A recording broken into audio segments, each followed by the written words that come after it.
The Conservancy is owned and operated by the town of Middleton, the town, not the city, the town. And it's 105 acres. It became a conservancy on January 1, 2000. I got involved in 2004. I had retired, and the town administrator, my dad, who was still alive, came to me and asked if I would go on the town park commission for the purpose of helping the town put together a master plan for the Conservancy. And I thought, well, that'd take me a couple months. Well, what is it, 17 years, I suppose, time goes by. And so we started. There was a team of 3 park commission members, and we were advised by a gentleman from the National Park Service. And so we started to put this plan together. And we did a lot of different things, but one of the main things we did is we had this land inventoried or surveyed. What's here? What's unique? Why would people come here? So we had 25 or 30 different experts come out here, and they had different disciplines like archaeologists and so forth, and what came back was remarkable. This place is an educational gold mine, a tremendous variety. There were 27 different points of interest. We have the stone wall built out of glacial erratics from Canada, 3 different recessional moraines. Today we stand on the top of 3 different watersheds, Native American artifacts, the Civilian Conservation Corps spillway and lessons about the Great Depression and the CCC, remnants of a cabin site, built by none other than Fritz Elver in 1867. And we have like 20 different vegetative plots. And what was remarkable is that all those subjects were taught as part of the 4th grade curriculum. Didn't take rocket science to figure out what we were going to do, right? So the master plan calls for an educational conservancy. And it would be for the general public, but we would target grade schools. So we put in like 6 of these amphitheaters that are designed to seat 30 students. The upper parking lot is designed for buses to drop off. We put in 40 interpretive signs out here. And when you look over here, that is the Pope Farm Elementary School. And it's not there by accident. The district was very aware of what we were doing out here, building this educational facility. And that's not an ordinary school. What they want to do is get the kids out of the classroom, out into the natural world, and they want to learn about these stories of the land, okay? And so it also calls for another school right here, right next to it, probably a middle school. So at the end of the day, we would have 1,400 students in line with this conservancy coming out and learning about these stories. The Friends group was organized in 2013, and basically they do 3 things. 1, they help with the town occasionally on maintenance issues. 2, they advocate for the Conservancy. We want to preserve the Conservancy. We like the tranquility out here. We don't want to have parties and concerts. We want it to be a harbor for wildlife and for people. And the final thing we do is work on education. We're trying to raise the level of these stories from an educational standpoint as high as we can get that, so it's attractive to people and students, okay? And we have a lot of partners in academia, experts that help us with these stories. And so about 7 years ago, the Friends began producing these short videos. Now these videos are about 3 to 5 minutes long. And they're very, very interesting about some of these different topics. And you can access them on the internet, but you can also access them out here in the Conservancy. So I'll give you an example. The German immigration story. Down by the cabin we just talked about. If you go there, there are 3 interpretive signs. And the Max Cotty Institute that studies German immigration helped us put it together. And so next to those signs is a about 10-inch by 10-inch metal sign. And it has some pictures of the settlers on it. And it talks about German immigration, and it says, "Scan me." So if you take your cell phone and scan the barcode label on that sign, 9 different videos will come down about German immigration on your phone. And you can choose which one of those videos you want to watch. You want to know why the Mecklenburgers left to come here? You want to know how they got here? You want to know who lived in the cabin? You want to know who went to the school in the Pleasant Side School over here? So you can choose which one of those you would like to watch. So the German immigration pod is done. Now we want to have 7 more of those, 8 total. We're done with the Sumerian conservation with a 6-part series. We're working on the geology story, which is a 7-part series. We're working on mammals, birds, a 7-part series on the history of the land that I'm talking about today. So you're going to have 8 different stories with all these videos, and in total, you probably have 50 videos out here, and you just raised the level of excellence way out here. The schools are already using it, okay? And so that's what we're trying to accomplish. Now, they're very expensive, and it's all paid for by the Friends. No government support. So we rely on donations and we rely on memberships to do this. There's an education team that's kind of working on this with our partners, and the hardest story to tell is the story of the land that I'm going to talk about today. A number of years ago, the Friends tried it, and they worked for like 3 years, and it bombed. It just didn't work. And it became apparent that somebody was going to have to do a deep dive into the history to make it work. And that would be me. Right or wrong, that was me. And of course, I'm from this area. I know a lot of people. I know some of the families. So it was logical that I would do this. So I've been working on this about 3 years, and then COVID hit. Well, the only thing good I can say about it is it provided me day after day after day to try to fit these pieces of the puzzle together. And it was finished last spring. I think most of you have kind of the book that was done. You still can go online and just download the document. It doesn't cost you anything on our website. I just want to say a couple things. First of all, I am not a trained historian at all. And I've never made a book like that. And I'll quickly add, I'm never going to do another one either. What I did was to study the history of the land as I'm looking at the land at Pope Farm Conservancy. And it sits on 3 historical 80-acre parcels. So if you study those parcels, then you get the history of Pope Farm Conservancy. And so that's what I did. The other thing is,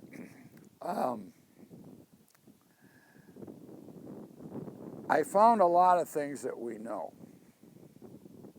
And I found a lot of things that we don't know, or never ever know. And then there are some things that I think we know, all right? If I see 3 or 4 facts line up, I think, a reasonable assumption this happened. Remember, this is before photography in many cases. Records were upside down. Am I 100% sure in some of these cases? No. Do I feel pretty comfortable? Yes. And as we go through this, I'll talk about that. So what about the methodology? Where'd you get the information? Well, we had abstracts of all the public records on these 3 parcels, U.S. and Wisconsin census data. We used some things from Ancestry, but not a lot. We went to the State Historical Society and we pulled all the tax records from 1853 to about 1910. I put them on a spreadsheet.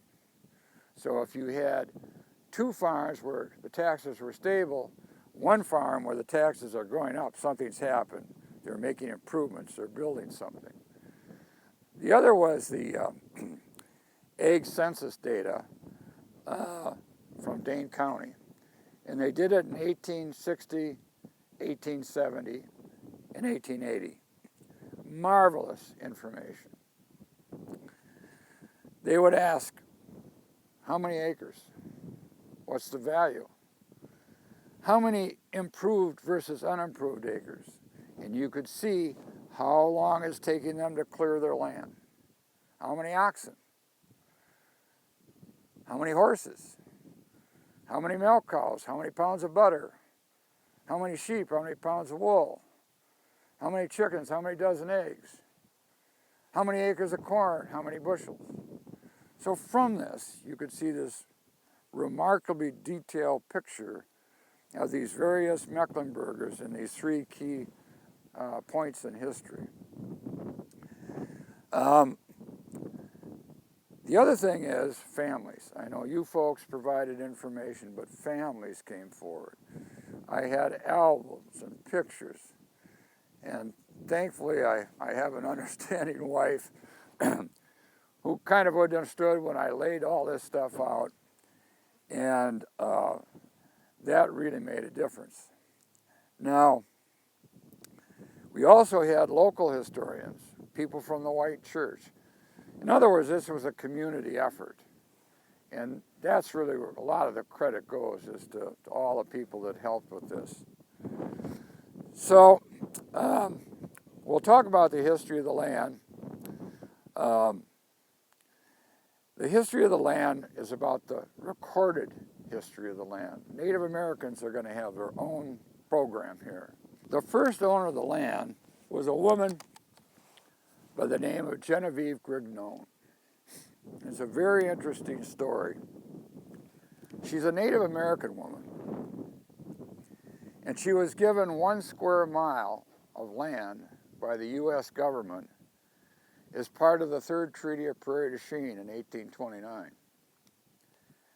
And she and a number of her sisters and other Native American women had not received any annuity in the first Treaty of Prairie du Chien. So the government is going to make up for that and give these Native American women 1 square mile of land. Now they're kind of scattered out throughout the southern part of the state. It happens section 18 over here next to us was also given to one of these Native American women. Now, the land was restricted. In some of the old plat maps, in the vernacular of the day, they would describe it as a Winnebago Reserve, or today they would call it a Ho-Chunk Reserve. And you could not sell that land unless you had permission from the President of the United States, okay? So we don't think that Genevieve ever lived here. She might not have ever even seen it. She was living up in Fort Winnebago, which today is Portage, Wisconsin. And so she's up there, and she has a daughter called Angela, and they called her Angel. And shortly after that, Genevieve passes away. The father takes Angel to a small French-speaking town called Green Bay, Wisconsin. And there she grows up. And in 1848, the legal system catches up and declares that Angel is now the owner of this 1 square mile land. About that time, there was a French immigrant that came to America by the name of Emmanuel Bussard. And I think he was kind of a wheeler and dealer. He quickly gains a lot of wealth. Somehow he finds out that Angel has this 1 square mile land. So he buys it in 1851. And in 1852, President Millard Fillmore approves the sale from Angel to Bussard. And now the stage is kind of set. Bussard is going to try to sell this land, kind of like a modern day real estate guy. he's going to sell it, he's going to subdivide it, he's going to try to maximize his return. So he looks at this square mile of land. How do you sell a square mile of land? Well, a square mile is 640 acres. And he looks at it. Well, I know. I'll divide it into 8 80-acre parcels. So what are 80-acre parcels? Has nothing to do with the value of the land. Has nothing to do with whether the land is enough for someone to make a living on. It's simply a factor of 640. That's all it is. And that's reality. Now let's talk about the Mecklenburgers. And the Mecklenburgers are beginning to arrive here. They come here in the late 1840s, 1850s, 1860s. By 1880, there are like 80 different surnames of Mecklenburgers in the town of Middleton. They dominate the town. So when they're coming here, they're giving up everything to come to America. They're saying goodbye to their families. I think about standing in the dock of Hamburg, saying goodbye, looking your mother and father in the eye, knowing you might not ever see them again. But they're coming to America, and they want to own land. So when they get here, what do those 80-acre parcels mean to them? Certainly not a factor of 640. This is their home. This is their dream. This is their homestead. This is their farm. And it's how these Mecklenburgers adjust to this reality over here of 80 acres is part of the story here, and they do it very differently. Your ancestors do it very, very differently, and we'll get to that. So some will continue to kind of bang their head against the wall. This is my farm. Others will say, I'm going to move over here. So when we get into it, you'll see kind of how that happens. So let's leave Bassard up in Green Bay, and let's come down here and find out what's going on down here at the time. Well, in the 1840s, this was primarily English farmers out here. They were growing wheat. They'd improved the land. But by the late 1840s and early 1850s, the Mecklenburgers were beginning to arrive. And across the street over here, and when you talk about roads, folks, think wagon tracks, okay? You go across Old Sauk Road over here, we had Mecklenburgers were farming over here. Mecklenburgers were farming to the east. Mecklenburgers were farming to the north. In other words, they are already here farming around this virgin land right here. On the south side of the Old Sauk Road was a gentleman by the name of John Preen. And right over those trees there is John Elver's cabin. Shave Road wasn't down here, but at the time, if you go down Shave Road today, about 400 or 500 yards on the left-hand side is a barn. And right across the road is John Elver's cabin. And he was living on what they call Blackhurst Creek Road, because in the day, there was no Highway 14, and if you wanted to go to Spring Green or Mazomanie, you had to go all the way up here because there was a body of water called Mud Lake. And part of Mud Lake is still there. It's down by the Gentlemen's Club for you old folks. It was Lee Harris Sport Ball. It's Lee Harris Ball and the Bunny Hop down in there. And the water, and the water would come across Highway 14, it did today, and come all the way up here by the ski jump, and you can see how far that is. So it's a substantial body of water. So if you wanted to go west, you would come out to what they call Middleton Junction, East Middleton. And if you don't know it, that's really where the Beltline crosses the Mineral Point Road. They would come past the cemetery there, kind of along Elderberry Road, behind those trees, and about where that water tower is, it would come across Old Sauk Road, it would go down to Blackhurst, and then you'd follow Blackhurst to points west. There was no Twin Valley Road. So the settlers are living on Black Earth Creek Road, and that's where John Elver was, right over there. So you can imagine what these guys were thinking. They're plowing their fields over there. When they come to church, they come, and what do they see? They see this virgin land, prairies, bur oaks planted here and there, scrub brush. And so when word comes that this land is going to be sold, within 2 years, all 8 parcels are purchased by Mecklenburgers. And John Elver is going to take the lead. And we're going to talk about that in a little bit. So let's stop for a minute and talk about and orient ourselves where this square mile is. What are we talking about? Well, Old Sauk Road is the southern boundary of that square mile. So if you go down to that home down there, okay, and go about 150 yards to the east, and get in your car and drive 1 mile west on Old Sauk Road, past Twin Valley Road, close to where there's a road called Goth Road. That is the southern boundary. So the land goes north. It goes down into Black Earth Creek Valley. Black Earth Creek will run across the portions of those parcels. So it's going this way, and it's going this way. And that's the square mile we're talking about. Now these 80-acre parcels were rectangles. So you have 4 of those 80-acre rectangles based on Old Sauk Road, goes over half a mile to Black Hawk Road, and then you have 4 of those 80-acre parcels going to the north. So that's kind of the way it's laid out. Now, to study this, we studied what I call the Eastern Farm, the Central Farm, and the Western Farm. So we are in the southeast corner of this square mile. So let's talk about the Eastern Farm, because we're going to talk about these farms, you kind of have to know where they are.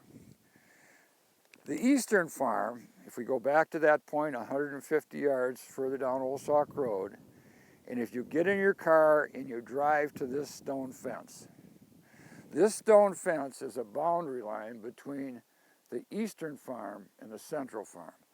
So that is the short part of the rectangle on Old Sauk Road, and it comes over and terminates on Black Hawk Road.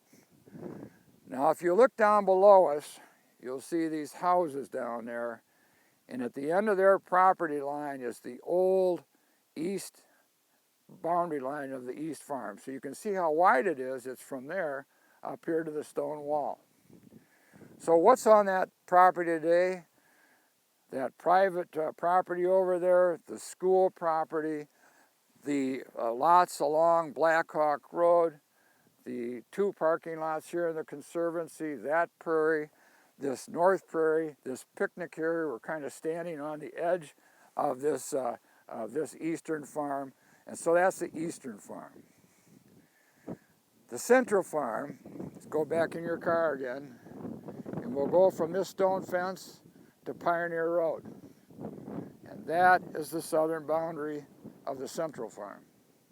And it goes in a rectangle over and terminates on Black Hawk Road. So I don't know if we can see it, there's a ridge line that takes a right angle back here, and that's the original boundary line of the West and Central Farm, so it's that width. So what's on the Central Farm today? The 15-acre Pope homestead that's still owned by the Pope family. Down below us, the Native American gardens, that ridge line, these fields that flow down, that woods down there. If you go across that ridge, there's another prairie and a parking lot on Black Hawk Road, and that is the Central Farm. The Western Farm, we'll go down one more time to your car, and we're going to drive from Pioneer Road to Twin Valley Road, and that's the southern boundary of the Western Farm. So that rectangle will follow really this side of Twin Valley Road, and it will come down to Blackhawk Road. What's there today?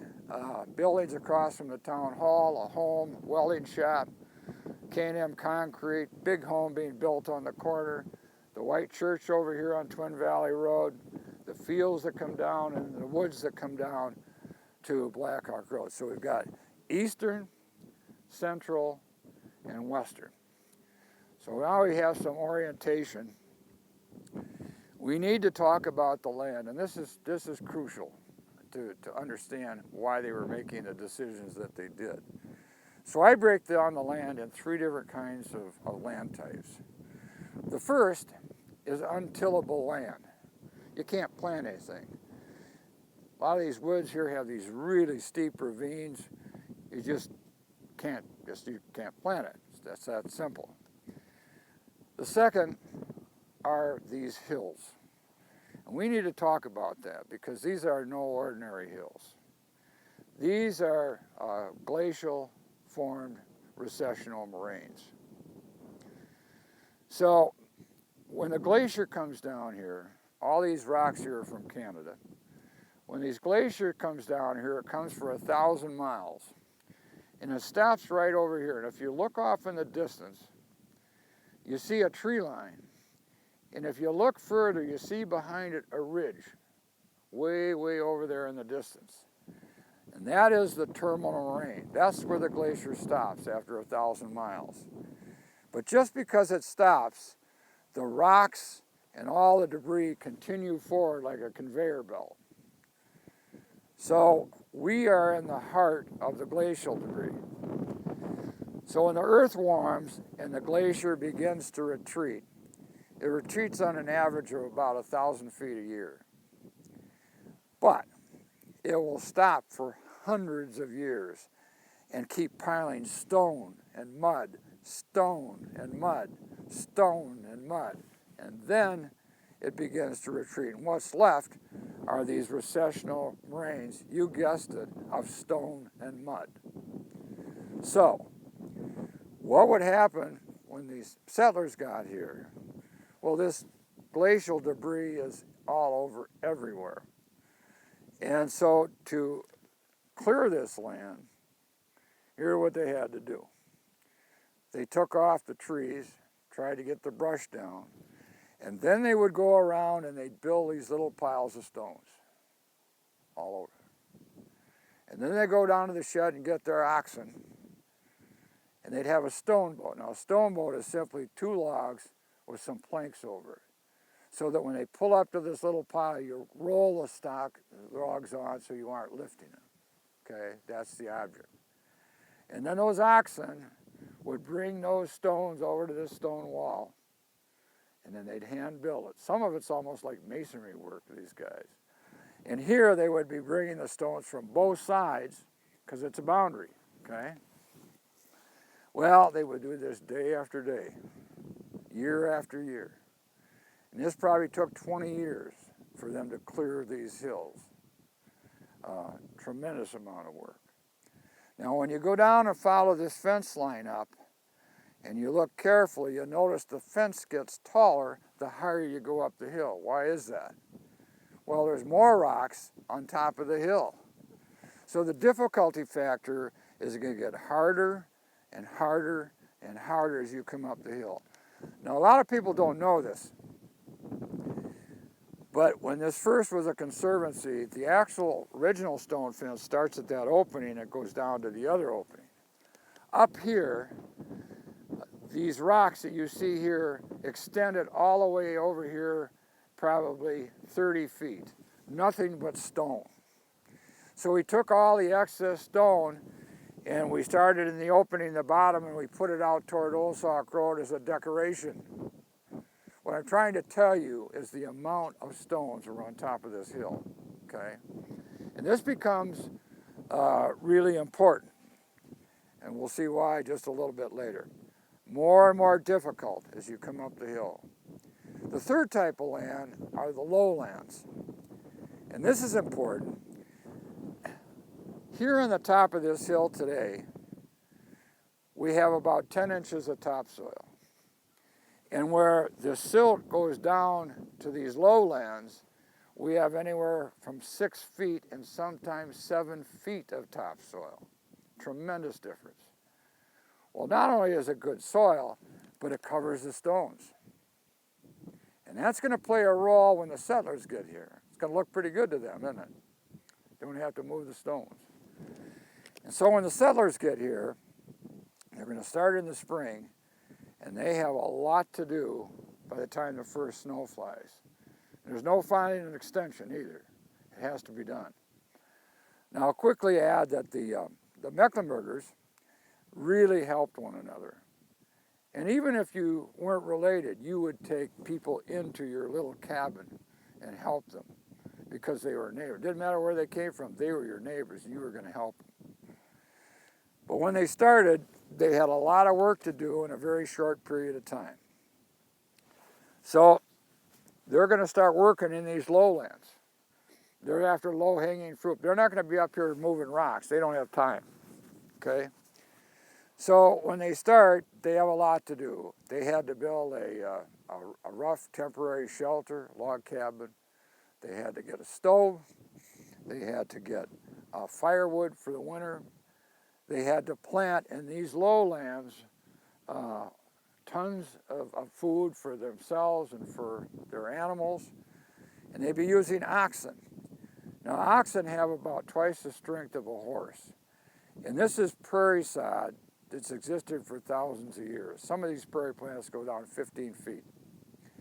And so an oxen can pull that plow through that prairie sod where a horse really can't. And so oxen can always use to pull stumps out of the ground, pull some of these big stones. And so that's what they use. The Mecklenburgers, the settlers didn't like oxen. They were slow, and heaven help you if you lose one, because you're going to go for miles trying to find it, okay? So they're out here working the land. They have hand size. They'll come out here in the prairie, and they'll be cutting down prairie grass for forage for the winter. So they really have a lot of work to do. So if you were up here, what you would see at the time was settlers with oxen working these lowlands along Old Sauk Road, around this area, down at the bottom of these hills. They'd be selecting which areas of the lowlands they can plant the easiest. It's a matter of survival. After the first year or two, they continue to work on the lowlands because that's going to give them the quickest return. They don't have to remove the rocks. It's the most rich soil. And after they're here for a few years and they have that down, now they're going to start on these hillsides. And what's going to happen? It's going to get tougher and tougher, tougher. So that's kind of the scheme, what's going to go on here. So now we're ready to talk about the eastern farm. The eastern farm is the best farm, by far, for two reasons. One, 95% of the land is tillable. And number two, it has the most lowlands. The lowlands down below the lower parking lot, it swings around here down by the school, out there by those houses, goes all the way out to Black Hawk Road. The first gentleman who came here was a gentleman by the name of George Siebert, and he was a stonemason in Mecklenburg. And he arrives here, he's the first settler to purchase any of these 8 acres, and he chose well. And he comes here, he's here in 1854. He has 3 teenage boys, good work crew, and he starts. He builds his temporary cabin, and within 2 years he builds a stone, well, a very small stone home by the today's standards, but they called it a real house because it was slightly larger than a cabin. And he's doing very well. By 1860, George and his boys have cleared 40 of the 80 acres already. They're growing crops. They have enough now they can sell. So they've gone beyond survival. By 1866, the boys have moved off. George is 67 years old, which is pretty old at that time. And he and his wife sell the land and retire.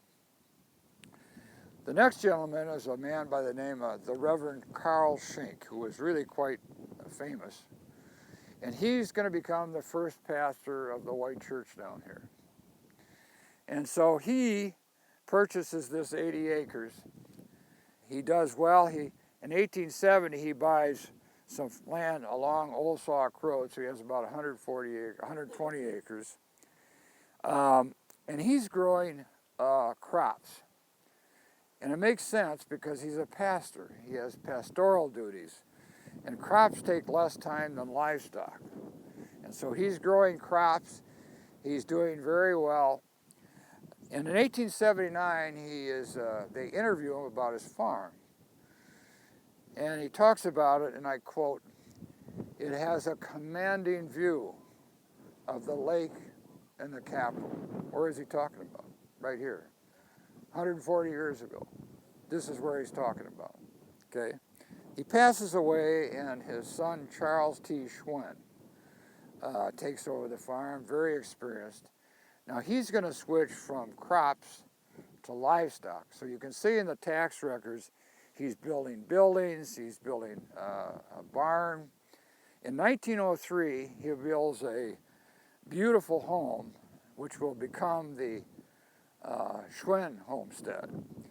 And he tears down the stone. And that beautiful home is still there. It's that home right down here. It's hard to see in the sunlight, but that is the Schwerin home right down here in the corner. In 1914, the land is sold to a gentleman by the name of Fred Lapley, Anna Lapley. And his son-in-law, Louis Grubb, and his wife really start farming the farm down here and change from livestock to dairy. And they do a very, very good job. And Louis and Fred Lapley pass away in 1959, 1960.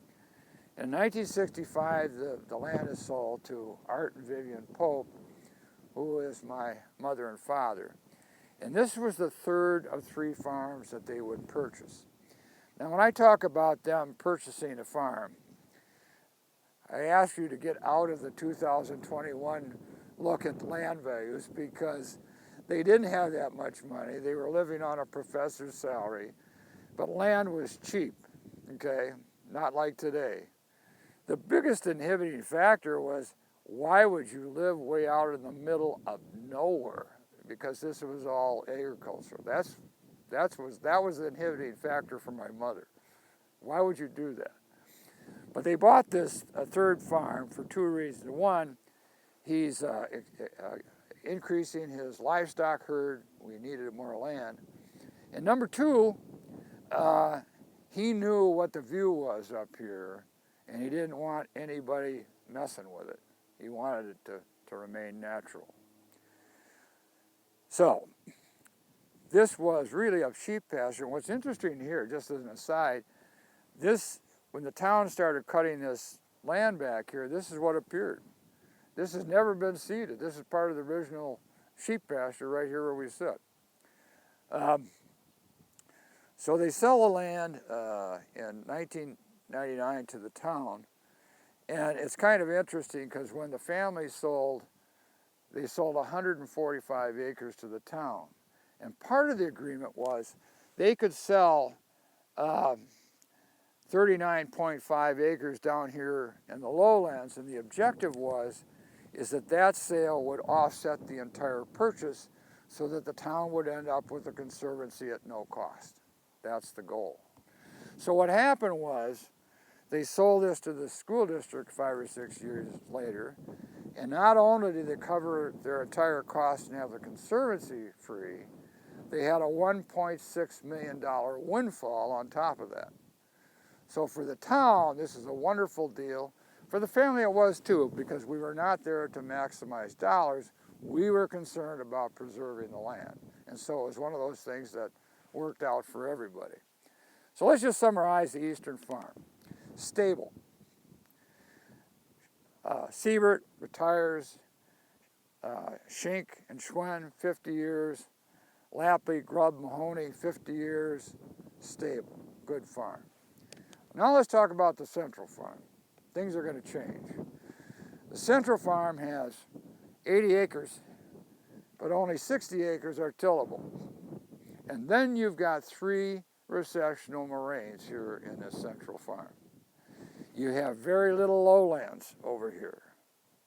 So the first settlers got here was a gentleman by the name of Charles Brockenwagen. And he comes directly from Germany. He's here in 1855. He's got two little girls under the age of 2, young infants. And I often think of him with his wagon, his oxen, his milk cow, his axe, and he's going to start taming this land. Now I look at it and say, wow, he probably looked at it and thought he was the luckiest guy in the world.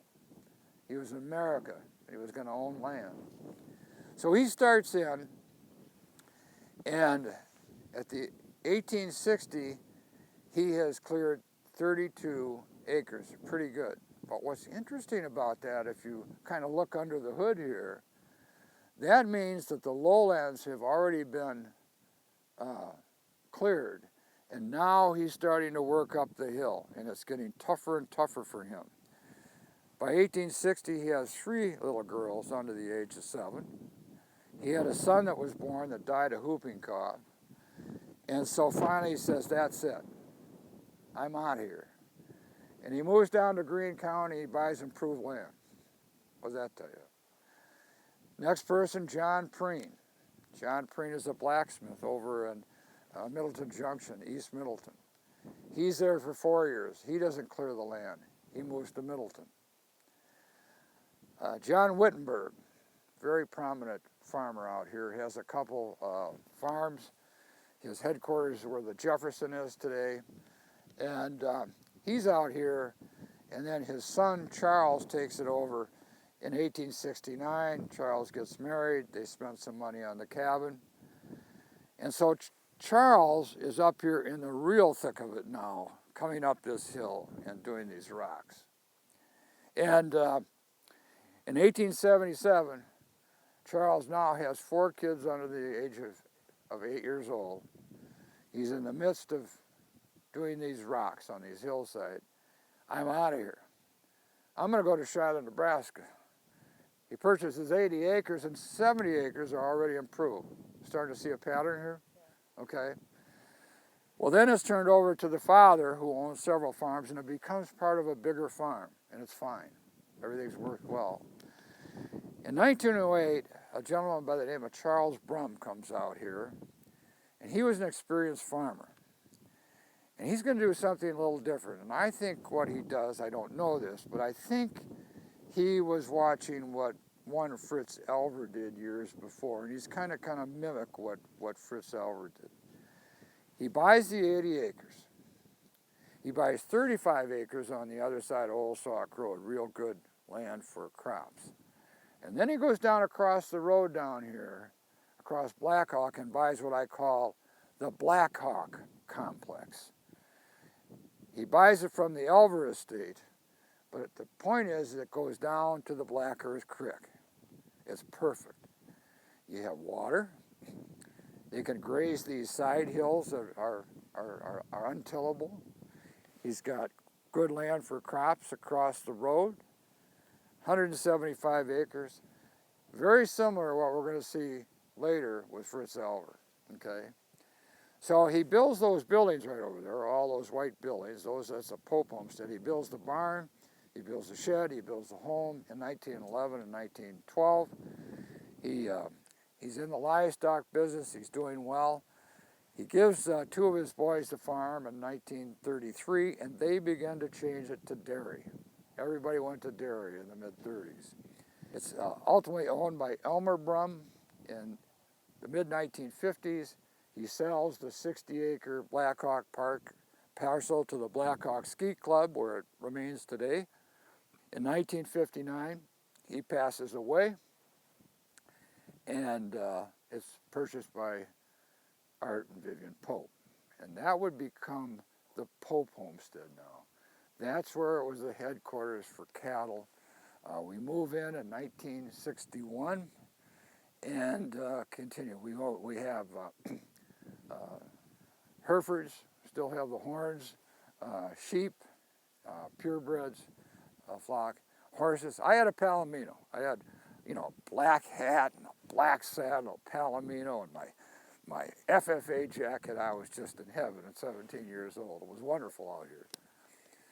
So if we summarize the southern, or the central farm, tough. You know, Brockenwagon, 5 years, leaves. Preen, 4 years, leaves. Charles Wittenberg, 7 years, leaves. And then it becomes part of a larger farm, okay? The western farm, this is where it really gets interesting. Here's where we're gonna get into the Elvers, okay? The western farm is the worst of the 3 farms. It only has 55 tillable acres. And in the middle of that farm, it has this sweeping hill as part of this recessional moraine that goes up to Twin Valley Road. Some people call it the Big Stone Farm, the old timers out here, because there were so many big stones on that hillside. I had a cat one time, and when we did this, pick up one of those big stones and bring it over here. It's right by the water fountain. You can barely see it behind those tables. It's a bench for people to sit while they wait to get a drink of water. In 1854, John Elver reacts, and he will be involved in one form or another on 3 of these 80-acre parcels that we've been talking about. The first thing that John Elver does is he buys what I call the 80-acre Blackhawk parcel that was, it's an extension of the central farm, right across Blackhawk Road. I think you can say the ski jump over here, but it goes down where Blackhawk ski jump is and across the creek. Now eventually he'll sell the 20 acres across the creek, he doesn't need it. But that is the Blackhawk, what I call the Blackhawk parcel. So in 1856, either John gives it to Fritz or it's in Fritz's name. Fritz is 21 years old, freshly married, and he puts his cabin down below this ski hill now. We're going to go over and see that here in a little bit, okay? And that's where Fritz Elver begins. So, in the meantime, what's interesting is there are 3 Mecklenburgers who are working together kind of as a team. John Elver, John Teckham, and John Stolte. So what they're doing, it appears that they're trying to show a better credit rating to the seller. And so what they'll do is sign on each other's property. So Teckham purchases a farm on the other side of Twin Valley Road. John Elver signs on it with him. Stolte buys a farm. John Teckham signs on his. And on the western farm, Elver, Stolte, and Teckham sign on the farm. And what's funny is, after they get control of it, they go back to the way it should be. All the names disappear, okay? But what they do is clearly trying to impress, if I can't pay you, this guy will. So they're trying to make it look good to the seller. That's what they're trying to do. So everything's working out well. They're all 3 on this thing, and then Stolte passes away. So now there's kind of a little court skirmish going on, but the point is, in 1856, John Elver has it and gives it to James Harloff, Dora's husband. So what did he just do? I believe he came over here at age 54 to America to give his kids a start. And now he has Fritz over here, he's got him a start, he's got Dora and James Harloff over here, he's giving them a start. And so Harloff had owned 40 acres down where the church is. And he's going to move down here, and his cabin is going to be right across from the town hall. We're going to see this, kind of up on a knoll, okay? And so he's down here. He spends a lot of money in 1856 and 1857 building a cabin, probably some outbuildings. But here's where it gets interesting. I don't know this, but I suspect this. These cabins are south-facing. And he's up on this knoll across from the town hall. So what would he see every day when he came out of that cabin? What he would see was land between Old Sauk Road and Mineral Point Road already being farmed. he'd see settlers out there with their horses working that land. And he looks over his shoulder and said, what am I going to do with this 80 acres? And I think he would have done what we would call today a cost-benefit analysis. I think he sat down and said, well, now I could spend the next 10 to 12 years cleaning the rocks off of this hill, working and breaking this land, and at the end of the day, I'd still only have a 55-acre farm. Or I could go across Old Sauk Road and buy land that's already improved. It might cost me more, but I'm going to get a bigger return, and that's exactly what he does. 1858, I believe he was already renting land across the road. 1859, he buys 40 acres right across the road where the town hall is. Pretty soon he's not alone because Fritz Elver is going to be up here with him. They're going to be working together. They're targeting between Old Sauk Road and Mineral Point Road. So, what did they do with the 80 acres? James Harloff did nothing. He said, I'm not going to bother with this. I'm going across the road. Now, where do we get this information? Well, in the 1860 Ag Census. Jim, how many acres you own? 120. How many are improved? 40. Yeah, the 40 you just bought across the road. How many are unimproved? 80. The Western Farm. He wasn't even going to bother with it. Another clue. All these guys had oxen. Some didn't even have horses. Fritz Elver, John Elver, Brockenwagon, Siebert, but not James Harloff. He didn't have any oxen. He has draft horses. Well, think about that. Why would you need an oxen if you're not going to clear the land? You're going to need horses across Old Sauk Road on land that's already been tilled. That's another clue. So, I have to say by 1870 the land is cleared, but we don't know if that's Harloff or Elver that does that. So, he continues to work on land across Old Sauk Road. Now Elver's up here, and he's also getting land across Old Sauk Road. And in 1867 is when the big land swap goes on between Harloff and Fritz. And I'm sure they're working together. And it goes something like this. Harloff sells the 80 acres to Fritz Elver. And then he sells Fritz Elver his holdings on the land across the road that borders Old Sauk Road. And then he takes the money and goes over and locates on Mineral Point Road and buys land coming back toward Old Sauk Road. So the way it ends up is between Fritz Elver and James Harloff, they own 320 acres, a half a section of land, for all the land from Old Sauk Road to Mineral Point Road, bordered by Pioneer Road. Harloff is located on his homestead, which today is right across from the West Middleton Church, West Middleton School. So he's over there, their farms are back to back. And so they're able to work together, and so Harloff then goes and gets another 80 acres on the other side of Mineral Point Road. So in the end, Harloff has 240 acres, and Fritz Elver has 300 acres. Fritz Elver wants to go in the cattle business, and we just kind of talked about it. He's set up perfectly. He's got 60 acres going down to water down here. He has 100 acres of untillable land that he can use for pasture. He has 160 acres across Black Hawk Road, good farming soil. So he is really set up to do this.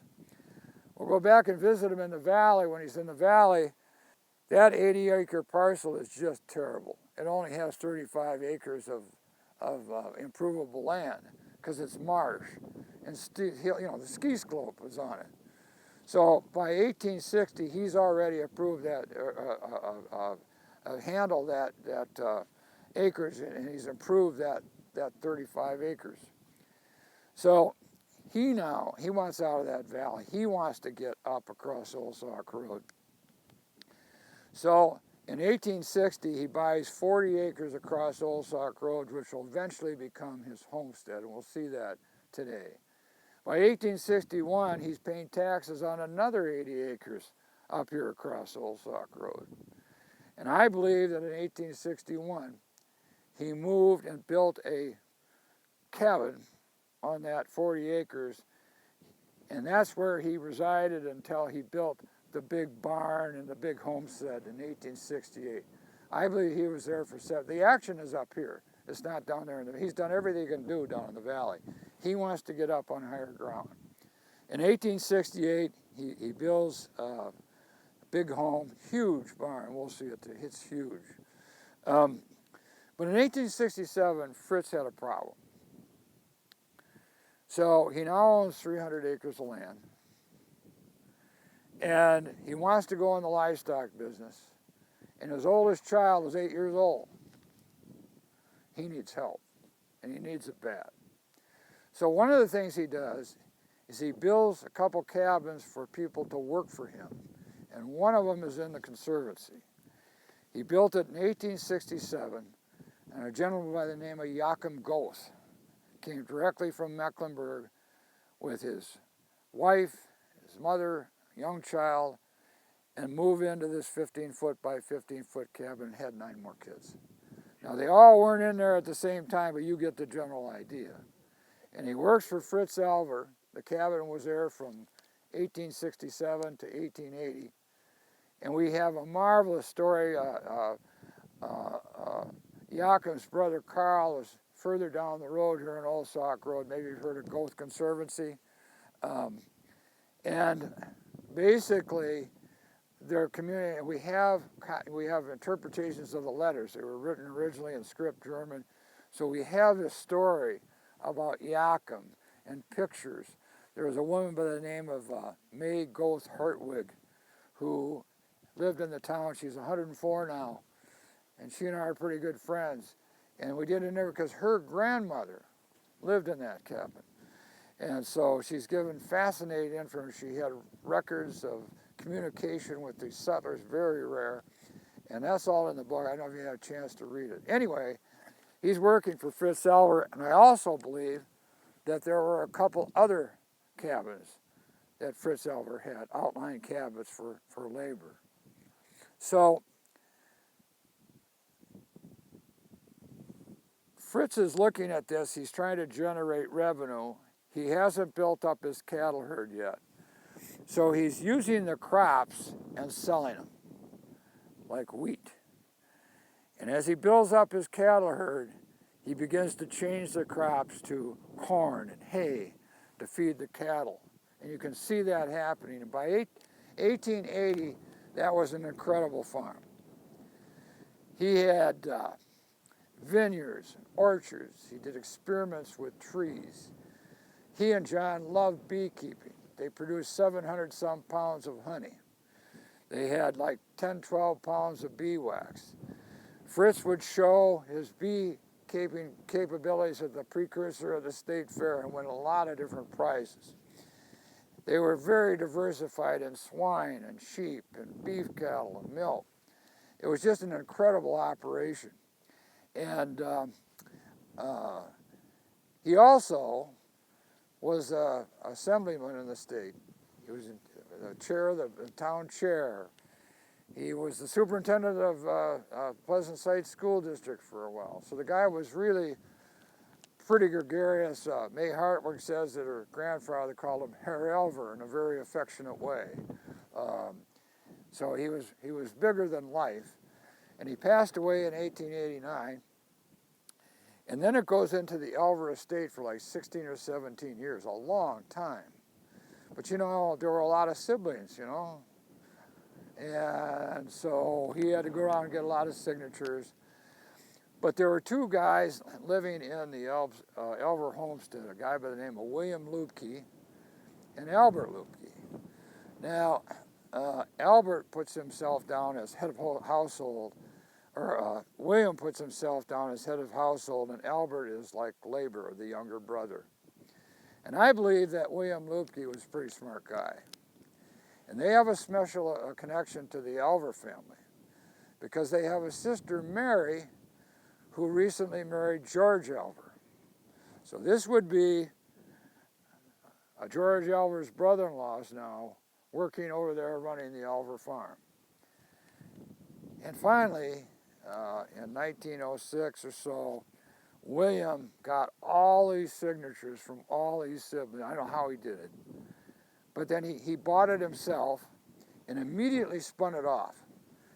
He sells the 60-acre Blackhawk parcel to Charles Brum that we talked about earlier.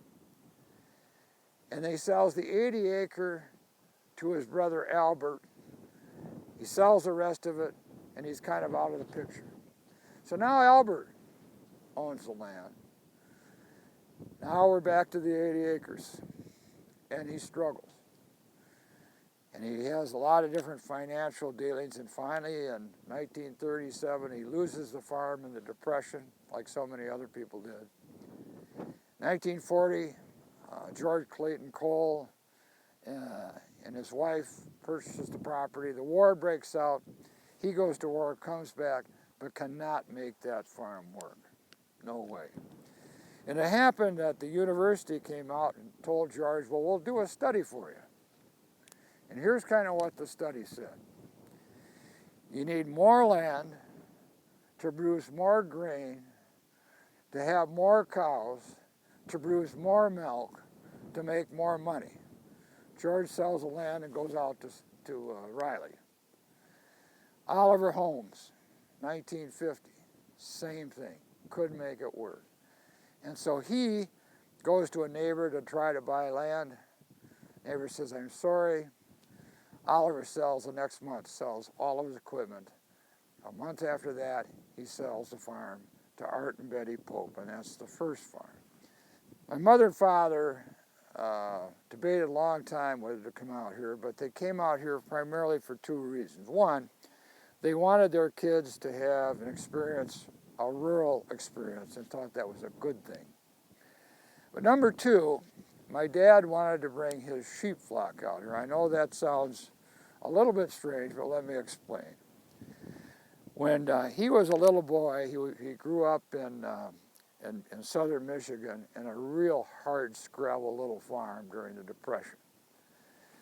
And when he was 12, his parents bought him a Hampshire ram and 2 Hampshire ewes for his 4-H project.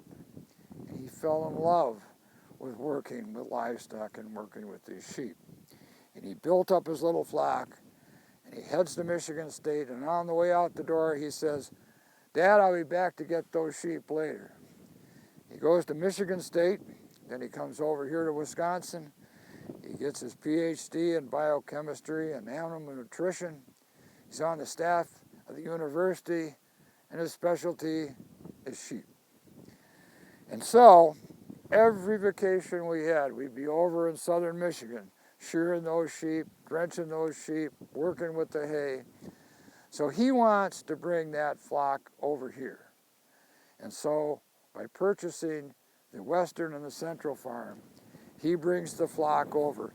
And he'll have that bloodline for 76 years, from the time he was 12 and the time he was 88. And when the sheep went a year later, so did he. So he was very, very happy when he had his flock over there. So let's summarize now. We've seen 3 different kinds of farms. Good farm, life was good. Then you had people banging and begging and trying to make it and just giving up, going someplace else. And then we have people that looked at it and said, I'm not emotionally attached to this. I'm going to do what's smart. I'm going to buy land over here. Or what Fritz Elver did was, I'm going to flow with the land. I'm going to use the water. I'm going to use the untillable land. I'm going to use the best areas for crops. So we see a big difference, but I maintain that it's really the land that's dictating the behavior of these settlers. It's really That's what's really making this thing. They might not recognize it, but it's the land, it's these hills that really dictate their behavior. And you know, if you would have only studied one farm, you'd never get this. By studying 3, you can do these comparisons and you can see what these relationships are. So with that, that's the end of the talk on the history of the land dug. I am going to talk to him a little bit about Charles Alver and take a few questions. So.